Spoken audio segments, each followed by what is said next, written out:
देखिए solution of triangle, सामने देखिए solution of triangle, solution of triangle, ठीक है। आईसीएसई बोर्ड में क्लास 9th में ये चैप्टर है, हालांकि इसका डिटेल वर्जन आपको क्लास 11th में मिलेगा, सॉल्यूशन ऑफ ट्रायंगल, ठीक है। लेकिन इसको हम लोग अभी देखते हैं कि सॉल्यूशन ऑफ ट्रायंगल में क्या क्या क्वेश्चन रहेगा। इसी को प्रॉपर्टीज ऑफ ट्रायंगल भी कहते हैं, ठीक है। इसमें आपको क्वेश्चन ट्रिग्नोमेट्री का एप्लीकेशन से रिलेटेड क्वेश्चन रहेगा। मान लिया ऐसे दिया हुआ एक ट्रायंगल है, एक ट्रायंगल के अंदर दूसरा ट्रायंगल दे दिया जाए या उसके साथ अटैच्ड कोई दूसरा ट्रायंगल दे दिया जाए, फॉर एग्जांपल ऐसे भी, तो ये आपका थोड़ा क्वेश्चन कॉम्प्लेक्स हो गया। ये क्वेश्चन कॉम्प्लेक्स हो गया, बैठिए जल्दी जल्दी बैठिए, ये क्वेश्चन कॉम्प्लेक्स हो गया। तो यहां पर हम क्या करेंगे, हिलाना नहीं उसको बोर्ड को। ये हमारे पास क्या है, this is A, this is B, this is C, this is D, clear. तो ये आपका ए बी सी डी आपका, समझ गए, ये हो गया आपका ए बी सी डी। सामने देखिए, अब बैक से बहुत निकालो, देख लो, इसके बाद तुम जो करना हो करते रहना। यहाँ पे मान लिया ये हमारा एंगल कितना है, मान लिया कोई भी एंगल, ये 45 डिग्री और ये एंगल कितना है 30 डिग्री, मान लिया ऐसे दिया हुआ है। और आपको कोई एक लेंथ दे दिया गया है, ये मान लिया दिया हुआ है 20 मीटर, ऐसे दे दिया गया है। और आपसे पूछ दिया जाए कि बताइए बीसी क्या होगा, ये पूछ दिया गया कि बीसी क्या होगा। आपसे पूछ दिया गया ए बी क्या होगा, ये ऐसा पूछा गया है क्वेश्चन। तो देखिए इस तरह के क्वेश्चन को कैसे बनाएंगे। जब भी किसी भी ट्रायंगल में, राइट एंगल ट्रायंगल में 45 डिग्री एंगल है, तो दूसरा एंगल भी 45 होगा, होगा कि नहीं 45। ये भी एंगल कितना हो गया बोलो 45। जब दो एंगल 45, तो ये दोनों साइड क्या हो जाएगा, इक्वल हो जाएगा, इक्वल।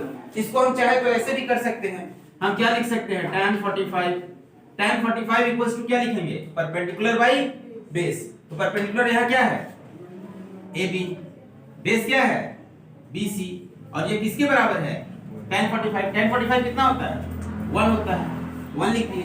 अब इसको क्रॉस मल्टीप्लाई करेंगे तो क्या लिखेंगे, AB is equal to BC। तो देखिए आ गया, AB और BC क्या है, इक्वल। इक्वल दिखाने को ऐसे दिखाते हैं, बात समझ गए। अब मान लिया इसको हम x मान लेते हैं, तो ये भी क्या होगा, x होगा, होगा कि नहीं x।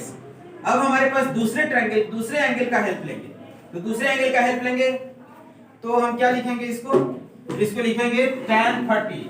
tan 30 क्या लिखेंगे बोलो, tan 30 होता है 1/√3। तो 1/√3 किसमें हो जाएगा, 1/√3 होता है पर p/b, होगा ना। तो tan 30 p/b, p कितना है बोलिए यहाँ पर, AB, और b कितना है, BD, BD है ना जी, BD है। इसी को हम क्या लिख सकते हैं बोलिए, AB/BD को क्या लिख सकते हैं, BC + CD लिख सकते हैं, BC + CD। तो लिखेंगे इसको BC + CD, इसको लिखिए। तो BC, AB कितना हो गया आपके पास, AB कितना दिया हुआ है x, और BC कितना दिया हुआ है, ये भी है x, और CD कितना है 20, CD 20 है, तो CD 20 है, तो इसको क्या लिखेंगे, CD 20। ध्यान देखो मैं ट्रिग्नोमेट्री देखो ध्यान से। तो ये हो गया 1/√3, और इसको, इन दोनों को क्या करेंगे, कोरिलेट करेंगे। तो कोरिलेट करेंगे तो क्या लिखेंगे दोनों, क्या लिखेंगे, 1/√3 इज इक्वल टू x/x + 20। कोई प्रॉब्लम। अब इसको क्रॉस मल्टीप्लाई कर देते हैं, x + 20 is equal to x√3। तो अब इसको क्या लिखेंगे, x - x√3 is equal to 20। तो x कॉमन, तो 1 - √3 इज इक्वल टू 20। तो x इक्वल्स टू कितना आ गया, 20/1/√3। नीचे कभी कॉम्प्लेक्स टर्म आ जाए तो उसको रेशनलाइज करते हैं। रेशनलाइज हमेशा कंजुगेट से करेंगे, तो इसको क्या लिखेंगे, 1 + √3/1 + √3। तो ये कितना आ जाएगा बोलो, 20, 1 + √3। और ये देखो a + b, a - b, तो फॉर्मूला क्या हो जाएगा, a² - b²। तो क्या लिखेंगे इसको, 1 - √3 का स्क्वायर। तो ये कितना हो जाएगा, 20, 1 + √3 इज इक्वल टू, ये कितना आ जाएगा बोलो, 1 - √3, इसको लिख सकते हैं। तो 1 - √3 लिख दीजिए इसको। तो ये आ गया आपका x + √3, ये हो गया x√3। बढ़िया, इसको लिख लीजिए 1 - √3। तो अब इसको सॉल्व कर लीजिए। सॉल्व कीजिए और लिखिए इसको जल्दी, कॉपी कीजिए इसको। कॉम्प्लीमेंट्री का क्वेश्चन बनाने के लिए कॉम्प्लीमेंट्री एंगल के कांसेप्ट को जरा समझ लीजिए। कॉम्प्लीमेंट्री एंगल किसको कहते हैं बताइए तो अर्चना, बोलो।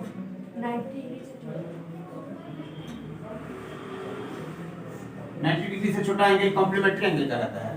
दो एंगल का सम अगर 90 डिग्री हो तो उसको कॉम्प्लीमेंट्री एंगल कहते हैं। एक एंगल अल्फा तो दूसरा 90 माइनस अल्फा, ये कॉम्प्लीमेंट्री एंगल है। If sum of two angle is 90 degree then that pair of angle is called complementary angle. Supplementary किसको कहते हैं?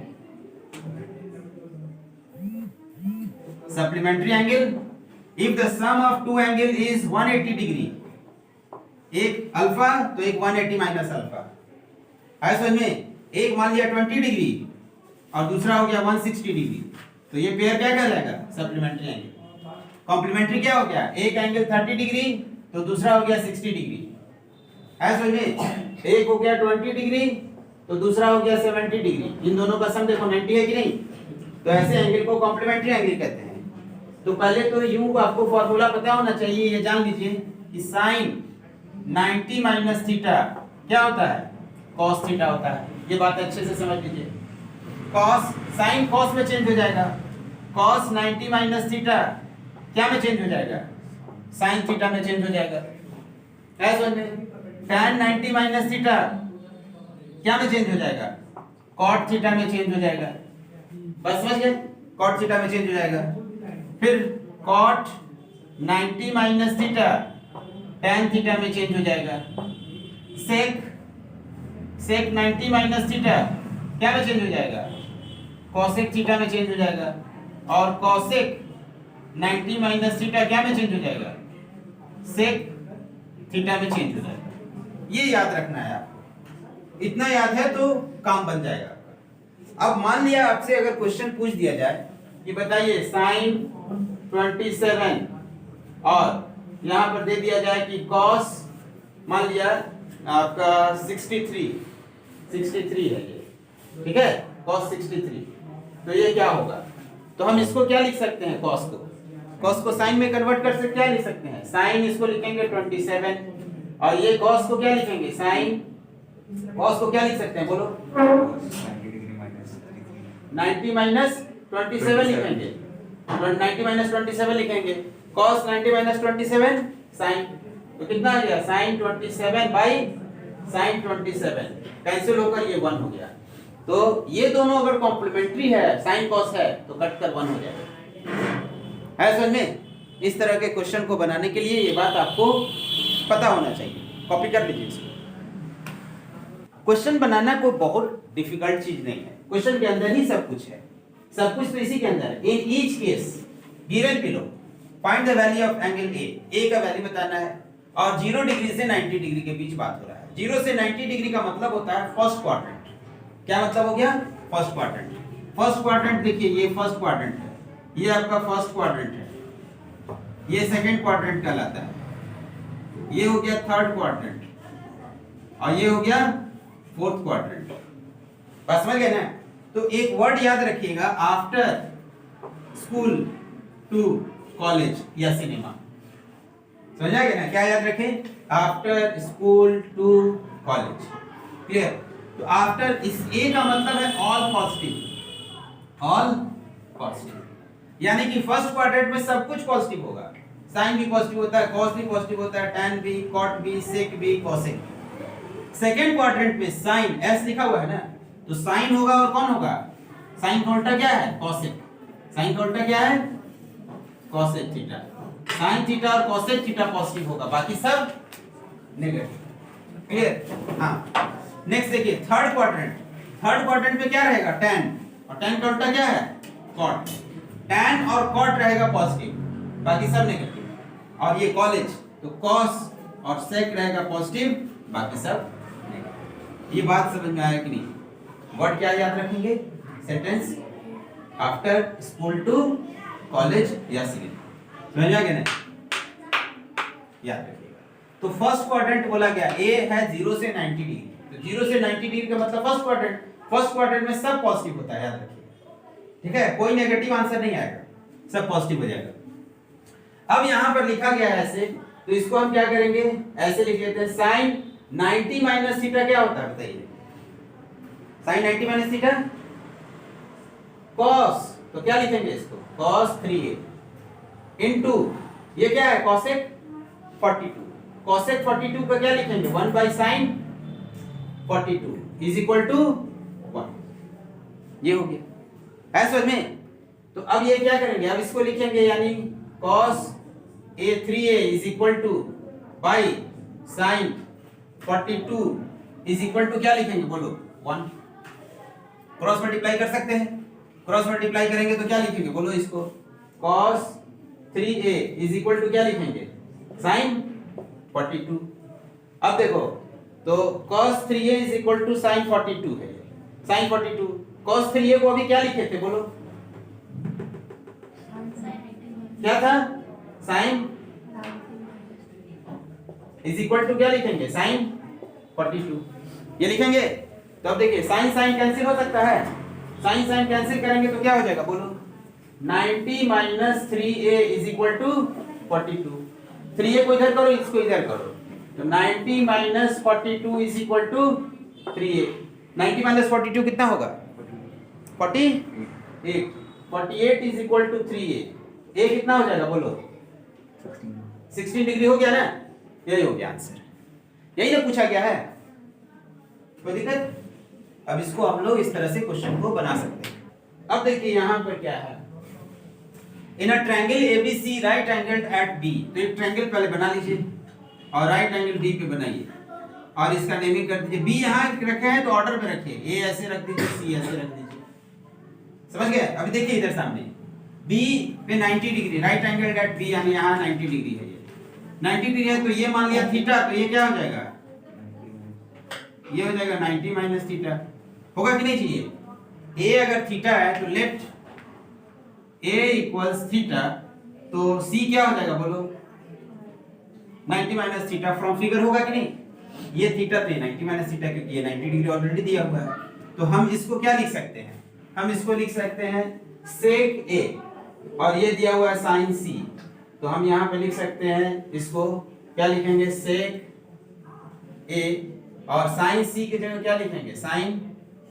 साइन सी है तो साइन सी को क्या लिखेंगे बोलो, इसको a नाम दे दिए, इसका नाम हम a दे दिए, तो इसको क्या लिखेंगे c को 90 माइनस a, ये a है तो a is equal to a, तो c इज इक्वल टू क्या हो जाएगा 90 माइनस a होगा कि नहीं बोलो, लिखेंगे ना ऐसे, इस ऑर्डर में ये a है तो ये क्या हो जाएगा 90 माइनस a, तो c के जगह हम क्या लिखेंगे sine 90 minus a minus tan a और फिर c की जगह क्या लिखेंगे बोलो, c है ना tan है ना, देखो दोनों tan है ना, यस, तो tan क्या लिखेंगे बोलो 90 माइनस c 90 माइनस a।